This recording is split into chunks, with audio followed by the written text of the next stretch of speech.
आंतरराष्ट्रीय चित्रपट महोत्सवात सर्वोत्कृष्ट अभिनयाचं पारितोषिक मिळालेली पहिली भारतीय स्त्री अभिनेत्री म्हणजेच नर्गिस.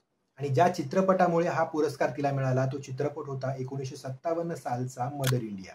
झेकोस्लोवाकिया येथील कार्लोवी वेरी या आंतरराष्ट्रीय चित्रपट महोत्सवात मदर इंडिया हा चित्रपट स्पर्धेसाठी दाखवण्यात यावा असं पत्र आलं.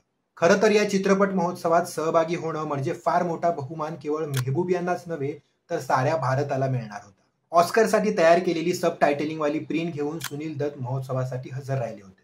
जुलै 1958ला 16 दिवस चाललेल्या समारोहात योगायोग म्हणजे पहिला आणि शेवटचा चित्रपट हा भारतीयच दाखवला गेला. पहिला चित्रपट बंगाली होता, त्याचं नाव होतं अंधेरे अलो आणि शेवटचा चित्रपट होता मदर इंडिया. सतत 16 दिवस चाललेल्या महोत्सवामुळे थकलेल्या ज्युरींना शेवटच्या दिवशी सादर होणाऱ्या चित्रपटामध्ये काही स्वारस्य वाटत नव्हतं.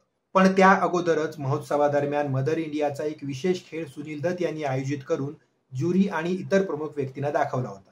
सुनील दत्त यांनी सुद्धा त्याच वेळी सब टायटलिंग केलेली प्रिंट पहिल्यांदाच पाहिली आणि त्यांना अतिशय राग आला. कारण मदर इंडियाची सब टायटलिंग केलेली प्रिंट कोण्या एका अमेरिकन गृहस्थाने वेडीवाकडी कापून संकलित केली होती. मेहबूब यांच्या दिग्दर्शनाचे बारकावे त्यात मुळीच दिसून येत नव्हते. पण तरीही समाजातील प्रत्येक घटकाला आपलंसं करण्याचं सामर्थ्य या चित्रपटात असल्याने कार्लोवी वेरीमध्ये भाग येणाऱ्या देशोदेशीच्या सुबुद्ध व्यक्तींना आणि आम जनतेला सुद्धा हा चित्रपट आणि त्यातील नर्गिसचा अभिनय अतिशय आवडला. आणि त्यामुळेच आंतरराष्ट्रीय चित्रपट महोत्सवात सर्वोत्कृष्ट अभिनयाचं स्त्री अभिनेत्रीसाठी असलेलं पारितोषिक हे नर्गिसला मिळालं.